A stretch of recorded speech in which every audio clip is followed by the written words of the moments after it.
Home sweet home. A square का घर देखना चाहोगे तो आ जाओ फटाफट से, दिखाता हूं मैं आपको ए स्क्वायर का dream home. So guys, this is my dream home. Okay, so पिछले 11 सालों का सपना था। 11 साल से मैं रेंटेड अपार्टमेंट में रहते आया और फाइनली हमेशा ऐसा एहसास होता था कि खुद का एक आशियाना होना चाहिए। और मैंने कभी वैसे सोचा नहीं था कि बेंगलोर में मेरा खुद का घर होगा, और फाइनली मैंने अपना ड्रीम होम तैयार कर लिया है और वही मैं आप लोगों को दिखाना चाहता हूँ। बहुत मेहनत से और बहुत सपने से मैंने इस घर को सजाया है और आप लोग इसे ज़रूर देखिएगा। चलिए मैं आपको सैर कराता हूँ मेरे घर की, लेकिन उससे पहले मैं आप लोगों को बताना चाहता हूँ कि एक्चुअली ये जो घर है वो सपना पूरा कैसे हुआ। फर्स्ट ऑफ ऑल वेदांतु, और thank you so much Vedantu and Anand sir, Vanshi sir, Pulkit sir, जिनकी वजह से मेरा सपना पूरा हो रहा है, आज हो चुका है और अब मैं आपको सैर करवा रहा हूँ। सबसे पहले मैं आपको दिखाता हूँ डोर से एंट्रेंस। मुझे पहले अंदाज़ा ही नहीं था कि फोयर एरिया क्या होता है। फाइनली जब होम लेन में डिज़ाइनिंग पार्ट आ रहा था तो एंट्री पार्ट को मैं बताया कि this is a foyer area जो हमें डिज़ाइन करना है। तो हमें बहुत सारे डिज़ाइन दिखाए जिसमें हमें डिज़ाइन बहुत ही सूदिंग लगा और उसके बाद हमने इसको डिज़ाइन किया। सो ये जितना भी नीचे दिख रहा है this is design by home lane only. And this mirror, ये जो डिज़ाइनिंग है basically mirror designing, that is done by Anil and company.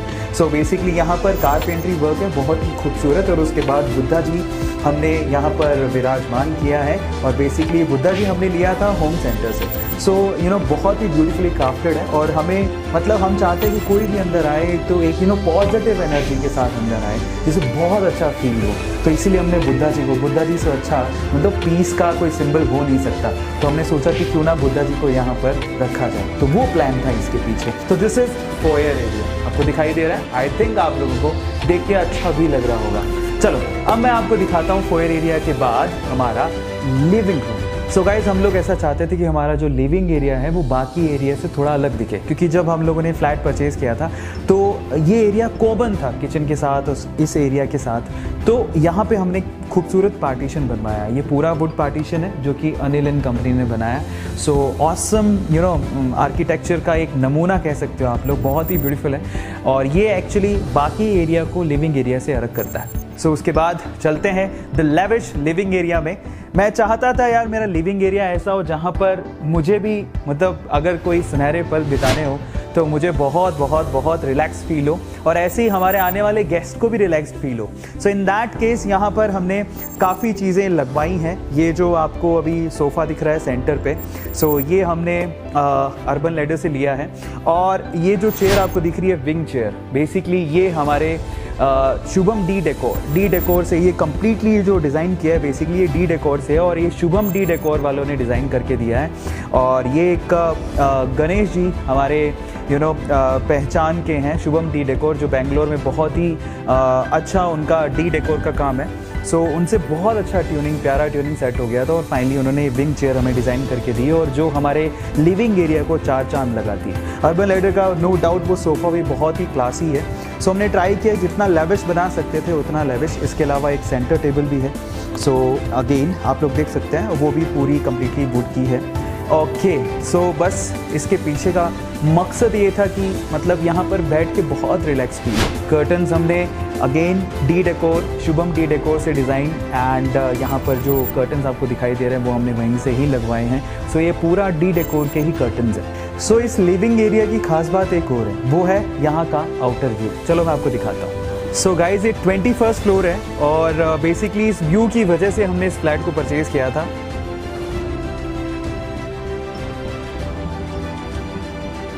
ये एरिया था लिविंग रूम के बाहर, जो आउटसाइड बेंगलोर का नज़ारा आपको दिखाता है, जो कि बहुत ज़्यादा ब्यूटीफुल है। अब लिविंग रूम में एक स्पेशली मैंने ये कॉर्नर डिज़ाइन करवाया, और वो कॉर्नर बेसिकली मैंने डिज़ाइन करवाया बुक्स के लिए और मेरे अवार्ड्स के लिए। जैसे कि आप लोग यहाँ पर देख ही पा रहे हो कि वेदांतु के अवार्ड्स और बाकी जो स्टफ़ है वो मैंने यहाँ पर रखा हुआ है, ताकि इसको ये जो बेसिकली लिविंग एरिया है उसको और ज़्यादा ये एनहेंस करे। सो ये वो एरिया था। और उसके बाद मुझे होम थिएटर का बहुत ज़्यादा शौक़ था। ये टीवी लगवाया था सोनी का, और ये टीवी हम लोगों ने क्रोमा से लिया है गाइस। ओके, सो उसके अलावा ये जितना भी पीछे आपको दिख रहा है बैकड्रॉप, ये सब होमलेन ने ही डिज़ाइन किया है और उन्होंने ही बनाया है। जो पीछे वॉलपेपर वगैरह दिख रहे हैं वो सब होमलेन का ही डिज़ाइन है। इसके अलावा जो ऊपर आपको मिरर का जो आउटलुक दिख रहा है वो बेसिकली वो अनिल एंड कंपनी ने किया है। So that look so good. उन्होंने इस जो लिविंग एरिया है उसको रिच लुक देने की पूरी कोशिश की है और आई थिंक हुआ भी है ऐसा। ओके, सो उसके अलावा लाइटिंग का भी बहुत ध्यान रखा है। और जब ये लिविंग एरिया ख़त्म होता है तो एट दी एंड हम लोग चाहते थे कि कुछ ना कुछ अच्छा अच्छी चीज़ के साथ, कुछ डेकोरेटिव चीज़ के साथ उसको हम लोग एंड करें। सो इन दैट केस एक ये फ्लावर पॉट हमने लिया होम सेंटर से और उसके ऊपर ही हमने लाइट लगवाई ताकि ये उसे एनहेंस कर सके। ओके, सो उसके बाद लिविंग एरिया के बाद हम लोग चलते हैं किचन की तरफ। मुझे ऐसा पर्सनली फील होता है कि किचन एक ऐसा एरिया होना चाहिए जहाँ पर आपको बैठने का, रहने का, वहाँ पर भी एक सूदिंग प्लेस होना चाहिए। तो मैंने सोचा मैं किचन को बंद नहीं रखूँगा, एक ओपन किचन जो बहुत ही ज़्यादा सूदिंग हो और एक ऐसी हो जो कि स्टाइलिश हो, मतलब अभी के वक्त के साथ मैंने जाना पसंद किया। सो इन दैट केस एक ओपन किचन हमने बनवाई जो कि आपको यहाँ पर दिख भी रही है और इसको भी ट्राई किया कि बहुत ज़्यादा लैविश हो। इसमें नॉर्मल किचन की जैसा कुछ भी मतलब बाहर दिखे ही नहीं। सो फाइनली बहुत अच्छे तरीके से हमने इसको डिज़ाइन करवाया है, होमलेन से ही डिज़ाइन किया है।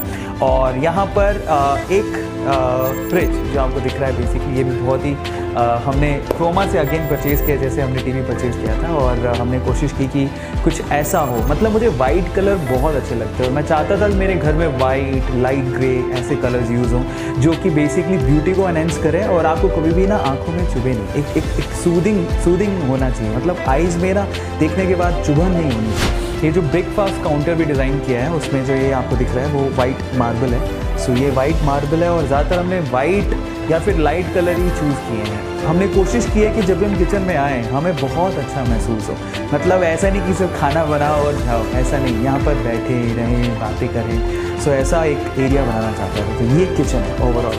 सो ये नीचे भी एक एरिया बनाया हमने किचन में क्रॉकरी के लिए और ये एरिया भी हमने होमलेन से ही डिज़ाइन करवाया है। सो ओवरऑल जो किचन आपको दिख रहा है, मतलब किचन की तो जब मैंने लास्ट लाइव सेशन लिया तो उसमें बहुत ज़्यादा तारीफ़ हुई थी। हमारे जो फाउंडर्स हैं उन्होंने बहुत तारीफ़ की थी और स्पेशली किचन के बारे में उन्होंने कहा कि बहुत ही खूबसूरत किचन है। थैंक यू सो मच जिन्होंने भी लाइक किया। और अभी आपको इस वीडियो में और एनहेंस करके हम लोग दिखा रहे हैं। मैं आपको एक स्पेशल एरिया दिखाना चाहता हूँ जो बेसिकली मेरी लाइफ में ऐसे मोमेंट आए हैं बहुत सारे जहाँ पर मैं खुद स्पिरिचुअलिटी को फील किया हूँ और मैं चाहता था कि मेरे घर में एक ऐसा कॉर्नर हो जहाँ पर बैठ के हम लोग ऊपर वाले को, भगवान को याद कर सकें। So here we have a temple और ये भी हमने ट्राई किया कि हम जितना खूबसूरत बना सके, जितनी खूबसूरती दे सके उतना हम लोग दें। बाय द वे इस मंदिर को डिज़ाइन करने का जो आइडिया, स्पेशली आइडिया जो दिया था वो शिखा ने दिया था और उसके बाद अनिल एंड कारपेंटर कंपनी ने इसे